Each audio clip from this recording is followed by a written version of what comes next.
can identify with, right? So, the words I would describe is it's floaty, it's misaligned, it's wonky. The energy this week's kind of disjointed. I heard that from three different people. Disjointed, like I'm going one way and then it kind of jumps and then it jumps and then it jumps. And I thought, okay, yeah, that makes sense. Um, at peace and almost like in slow motion, like you're moving and then things slow down and your awareness opens up and then it goes back to normal. You're moving along, awareness opens up and it goes back to normal. That's what I'm seeing. Now, keep in mind, I'm a double Pisces and I've been working on my intuitive and my energy management for quite some time. So I'm paying attention on a much different level than most of you, and it'd be nice to be able to bring you some insights, some questions, some things to talk about, some things to start to put together, right? So so let's go through the week. Since last week, we talked about this upcoming Jupiter-Uranus conjunction. And you can go back and watch that because I went through that to a great degree. Update on the solar flares. We didn't really have much on Monday, Tuesday, Sunday, Monday, Tuesday. Wednesday, we had like a 1M class and 2Cs. And then it started bumping around again. And on Thursday, we had 6 flares. We had 3 really high Cs, and then we had 3 low Ms. And then we had this thing that was happening where a couple of flares were coming in together really close, like 4 or 5 minutes apart. And Pam Youngins was going like, is it 1? Is it 2? I'll keep you updated. I don't know. And so, we've been observing that things are um, mm, presenting themselves in ways that we are not used to tracking them or seeing them. That's how I'm going to put that. And then Friday, we had 6 more and a geomagnetic storm that kind of came out of nowhere and held real high and bumped us around for a while. So during that Friday solar flares, we had 2 in the high Cs and 4 in the low M1, M2s, right? So So there's been some bumping around, and it led right up to yesterday, which was, for point of reference, April 20th. And this was in the United States, it was the time of the conjunction between Jupiter and Uranus, right? And I loved some information that I got from Madrona. Madrona's, what's her name? Her first name is Iris, and she runs a website called Madrona's Place, I'll find it. Anyway, she was talking about how one of the beautiful things that are going to come up out of this Jupiter-Uranus conjunction is that our mind is going to be freed from some conditioning, freed from some cages, freed from some limitations so that we have the ability to sort of open it up. And what I'm going to say is that it feels to me like what happens when we do like an open loop, when we go, well, I'm not going that way, which I always think of, I can flip, go down into worries, down into stresses, or I can flip it and say, I wonder what this is doing to get my attention and what else I can pay attention to. So it's very much of an open loop opportunity with our mind. And with our awareness of our thinking patterns and how to change those. So that said, because a conjunction is when one planet is on top of another and they're at the same exact degree, they're in different spots in their orbit, right? So they're not touching, they're just completely aligned. And when that alignment happens, it takes like a week. One might be I'm trying to figure out how to do this. One might be stable, right? And then one might like slowly come up and then move off of it. So we're in a week to 2 weeks before and after as this conjunction is happening. Now, at the peak of that conjunction yesterday, what I noticed is that, throughout the last 2 or 3, maybe 4 days, I'm feeling more space in my head. I'm feeling more space in my thinking, right? So there's space between emotions, there's space between thoughts, there's it, how it I'm going to use this handout that I made for our tarot class because we talked about the elements a couple weeks ago, right? So whether we have a spark of information in our fire and it goes over here to our emotions, right? And then it goes down to our thoughts and down to into how we bring it into form. What often happens is we could go through this really fast in reaction, in anger. We could be angry about something, have some real big waves about that, have some thoughts about that, and turn around and put that into form. What I'm saying when we have space is that there seems to be a lot more space between how we feel it and what we think about it and how we start to put it into a construct. So to me, the space is really opening up right here. So when that space is coming up, to me, it's like our consciousness. I don't know. It gives me more time to pivot. I also work a lot with, and this handout is on the Bardo cards. And within the Bardo cards, there are 2 to 3 cards per suit that tell you, hey, when you're on this, you're in a big choice point. Like all of the fives in tarot are choice points. And then we have other cards that will tell us, hey, there's something to think about here. Because when we're in our fire, we're in misplaced willpower. When we're in our water, we have limited emotional patterns. When we're in our air, we have limited habits of thought. And when we're in our earth, we have fears that are held in the body. What I wanted you to notice is that there are 6 cards in the suit of swords, which means that 6 out of the 10 cards are bardos. They're the ones that are like, hey, you're on a choice point, you're on a pivot point, something big's going to happen. Take some time, slow it down, and decide whether you're going to go that way or you're going to flip it. So because I follow the moon phases with my tarot cards, I've been in the 5 of swords for the last 2 days. And 2 days. What I've noticed is, what does it take to actually flip it into a mental construct that's healthy, that's conscious, that's softer, right? And we're going to talk about that a little bit more. So what we're doing right now, because of this, going back to the Jupiter-Uranus conjunction, is we're paying attention to where the space is coming, and we're getting curious, like that I'm not reacting as much, or my reactions are slowing, or fill in the blank. You will know what you can do, what your body's doing, what your mind is doing, what your soul wants you to do, right? Because what we're doing is we're believing, we're trusting. We're trusting in what we feel. We're trusting in what we're getting, what information we're getting. We're trusting in what we notice.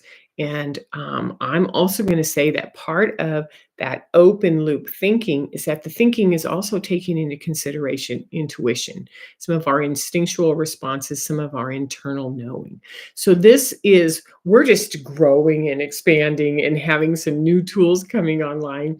We don't really know what to do with them, right? Because we have change in our timing, in our reactions. We have change in our lens of how we gather information. We have change in our languaging. We're softer. I've been working on taking the word but out of my conversation and saying and. It's not a line that says, and before that doesn't work. It's saying there's this and there's this. And I'm holding all of these and trying to find out, what does that mean, right? It's a hard habit to break.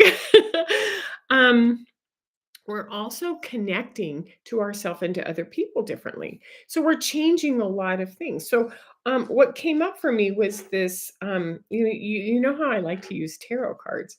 And last week we talked about the High Priestess. I love this card by Osho because it talks about the fact that there's all these swirly information coming in that's affecting the thinking. And there's also these emotional waters that can be responsive to that. And that there's dolphins and it's playful and there's insight. When we go over to the thought deck, what happens is you can see how the vibration affects every single part of who she is, right? When we go to the good tarot, the vibration is just sort of mystical. Like I can feel myself in there, but I don't know exactly where I am. right? So what I'm going to say are these two are my favorite for right now. Two things are happening to us. Number one, we are we're sort of like having a new us sort of birthing through, coming through. This is the chariot. This is our vehicle is starting to change, right? And then I love this. This is the wheel of fortune, which is sometimes it goes up and sometimes it goes down and it spins. And if you notice, there's like all of this chaos going on the outside. But as you get closer to the inside, it's almost stillness. So I think this is just me talking that what we're doing is we're trying to navigate through all of these energies. Whoa, that's funny. We're trying to navigate through all of these energies of these vibrations, of these swirls, of these new thoughts. And what we're doing is going, well, for right now, this is what I know how to do, right? Because in order to do this, we have to create both a softening and some clarity. We have to come into what we're going to call focused action, which is, oh, I just noticed that that's going on. And there's action required, which is, do I breathe slower? Do I create more space? Do I listen to my words? The action isn't necessarily doing something with our physical body. Action is what's the next step that I take, right? And when we get that kind of clarity, we do it fiercely. And we do it fiercely with the right action, which is, I noticed that it feels kind of swirly right now. I feel misaligned. I come in, I come out. I'm still doing my day-to-day tasks, yet there's something different. So what's the right action? What are the right words that I want to use? What's the right frequency? What's the right flow that I want to be in?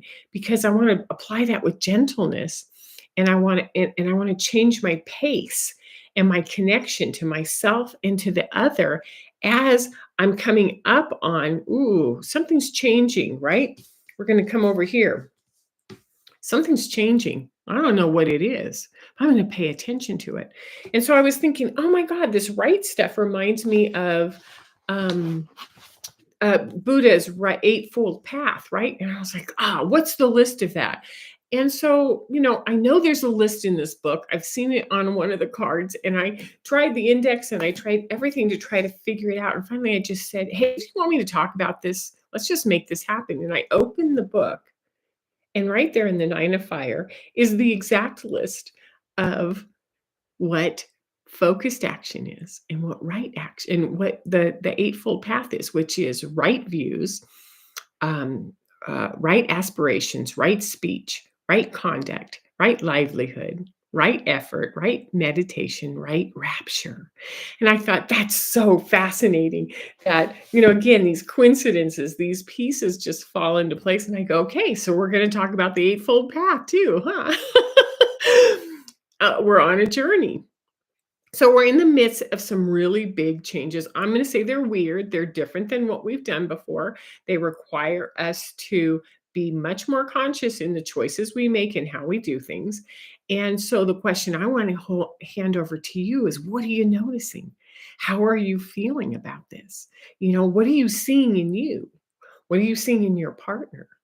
If you're in a partnership or a marriage, what are you seeing in your child or your children? What are you seeing in your community or in your work or in the world? Because, I noticed that is kind of like when we used to use the remote to scan through the TV, or what we do now is we use the remote to scan through streaming, which is like, no, no, no, no, too loud, to this, to that, to that. Oh, right there. Okay, what's that? I want to lean in and I want to watch that, because that's what I think all of this right action, right focus is all about. Okay, so I have 6 tips for you. And before we go along into the tips, as you know, I'm a coach. I'm an integrational coach. I work with energy management. I work with high levels of sensitivity. I work with a lot of different empathic skill sets and what to do when things come online, invisible things come online, and we don't know what to do with those. I noticed in the last 4 months that majority of my clients aren't buying packages. What they're doing is they're coming and saying, I want to work on this, and I want to do this for 1 or 2 times. I'm like, okay. And, I've been to mystery school twice. I've paid a lot of money to go to mystery school. And I thought, oh, this is even better. This is kind of like doing little miniature classes one on one. So I thought I would just offer that out to you. You want to work on your clairs, you want to work on what we mean by focused action. Drop me a message and see what we can do together. So that said, let's move on to the tips. Okay. So the first tip is that the first thing I would want to say and pass over to you is you're not crazy. You're experiencing a lot of levels of information, right? They're opening up to us all at once, whether it is through the astrological events, whether it's through the solar flares, whether it's just timing, whether it's you're going through your own phase of your own work. We can have theories about where all of this is coming from. But the bottom line is right now, and the bottom line is that right now, it's time to get curious. It's time to lean in and play with what you're collecting and say, I can watch these videos and I don't feel as crazy as I did before I watched them. Or I can start to talk about this and say, wow, there's more information. We are having more information that's coming along. And now it's time for me to bring that in. So, number two, so first is that you're not crazy. Number two, pay attention to what does come in. Where are the cues, the clues? Where are the synchronicities? What are the examples of what you're seeing? Let the outer world and the inner world inform you, because what you're learning is a new language. You're learning a new language, a new set of observation skills. You're learning a new way of feeling, and this level of communication with yourself and to others about what's happening within you, what's happening to what you see on the others. So you want to talk about this, and start to go, hey, by any chance, are you seeing this? And then notice that other people may have something to share with you, who wants to join in with your level of observation and curiosity, right? Number three, I can't say this enough. Lean into your yes and no's. I use the body as a pendulum. There's a video that I have. You can search in my over 400 videos. There's one called Body as a Pendulum. Um, this is my best tool for checking in. It's like, did I just experience that? Yes or no? Yes. Okay. So, I'm not crazy. No, you're not crazy. And then I can validate, verify, I can define. It helps me believe in what I'm experiencing. It helps me believe in what I'm seeing or feeling, or or um or what to do next. It gives me clarity. Then I know what the focused action is. Because if I'm back on my heels and I'm thinking, I don't know what that was. I didn't get enough sleep last night. I don't know what's going on. If you ask yes or no's and you get direct answer, then you go, oh, okay. I know what to do next, right? Number four, once you get this clarity, once you have this self validation that I know what's going on, you lead from that place. You lead yourself with your own kind discipline, right? This is what I think my body needs. This is what my body wants. This is who I am. You lead from that. You lead in your family. You lead in your work. You lead in your community. Because what we want to do is we want to normalize that this sort of open loop self-awareness is something that we can harness and we can work with, and it can help us change things, right? So lead from that place is number four. Number five, by all means, experiment. What's the worst thing that can happen? Go bigger, go louder, go quieter, go more alone time, go more social time. I'm working on getting out socially and not holding back on talking about what I'm seeing, what I'm knowing. It's beautiful that the numbers are going up here on YouTube. Yeah, I live in a small mountain town. Like, I don't walk around talking about this all the time. And I'm experimenting, like, who wants to talk about this more often? I have two guys at coffee that just kind of started leaning in when we started talking about how we get these ripples of validation in our body when we're onto something, right? And I'm like, okay, here we go. Um, so what we do is we bring it into conversations. We give others a voice because we don't want to feel alone. We don't want to feel isolated out there, right?